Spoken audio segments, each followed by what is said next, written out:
Good morning. This is Glenn, and I want to welcome you to another episode of A Day in the Life. Um, I'm going to keep this short and sweet today.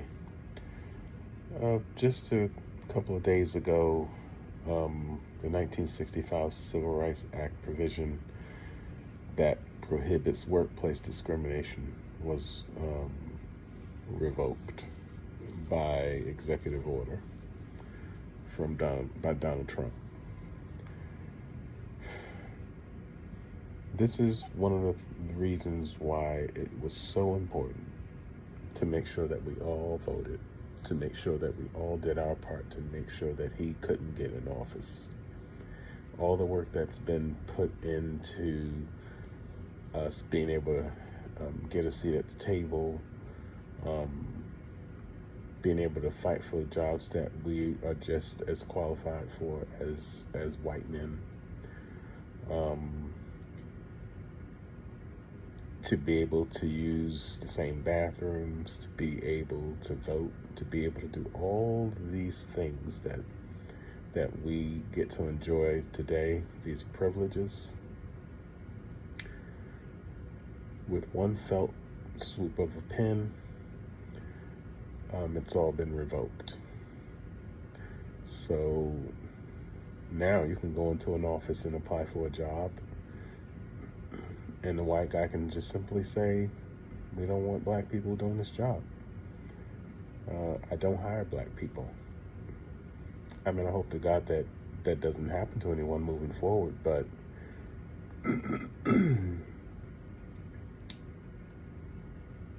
we knew that these are some of the things that he would probably do once he got in office.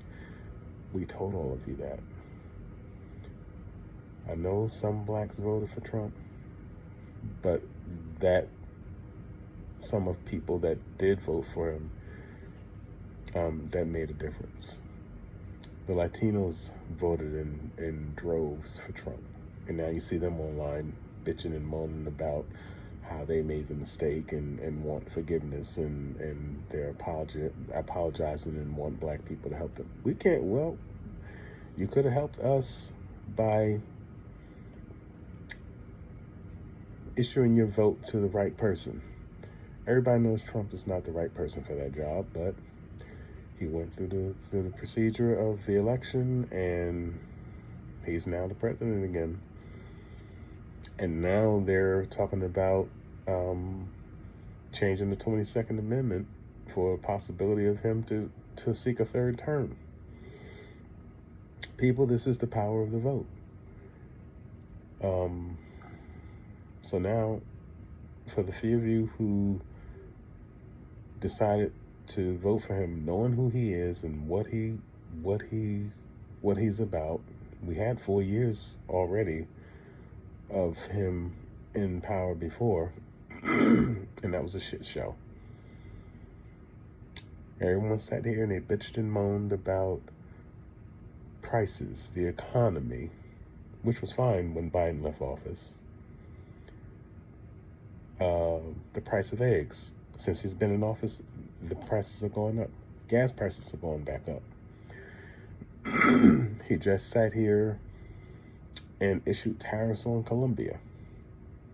Well, Colombia said, fuck you. You go ahead and do what you do, we'll do what we do. And what I need the American people to understand is the American consumer is the one that's going to foot that bill.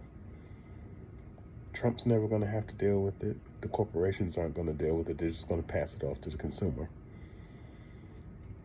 So y'all got fed a bunch of goods, which is a bunch of BS from wrong news sources, that the tariffs are a good idea. They're the worst thing that we could have happen, because now he's going to try to go after Canada, and Canada's going to set him straight.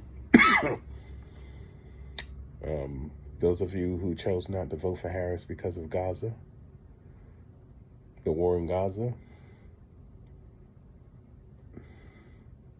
Trump is siding on Israel's side.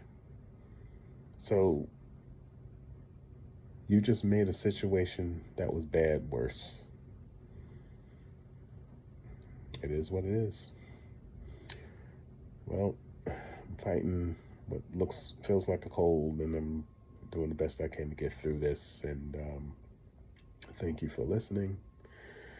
My only suggestion is the next time somebody gives you some advice, please take it. I mean, you've only known for months prior to Trump going into this election period what he was planning on doing. We told you about Project 2025. We told you what he would do when he got in office. And so y'all have the nerve to act like you're hurt and surprised that he's coming after your family and your loved ones, and you in some cases with this immigration stuff. I had a co-worker tell us last week that the ICE team was not far from my house, maybe around the corner, half a mile to a mile down the road, next door to his house, looking for people. This shit has gotten real. This stuff is really happening. So my suggestion is you just take it one day at a time. Mind your P's and Q's. Those of you who are immigrants, make sure your papers are in order because they're coming. They already have a list of who they want, and they're really going after people. But understand, had you voted for Harris,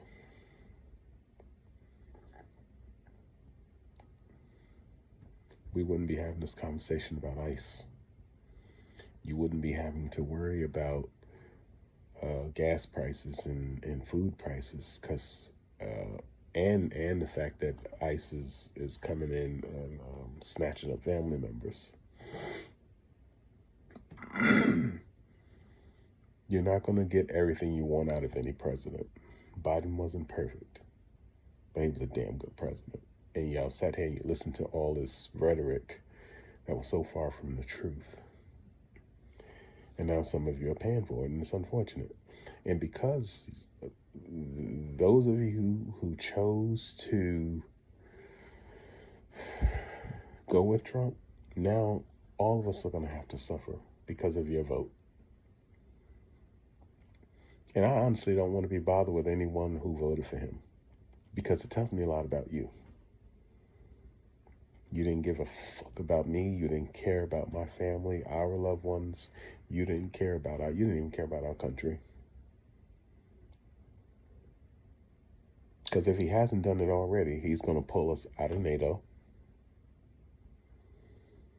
So it means we're going to be by ourselves. No one's going to come and defend us if someone wants to harm our country.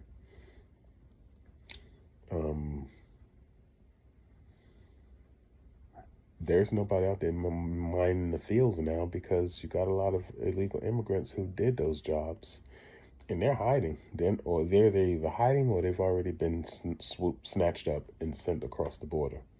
I don't know what else to say. Well, we will continue to monitor and we will continue to talk about it. Thank you for listening. Don't forget to like. And if you like the content, subscribe and share it with other people. God bless you. And we'll see you at the top.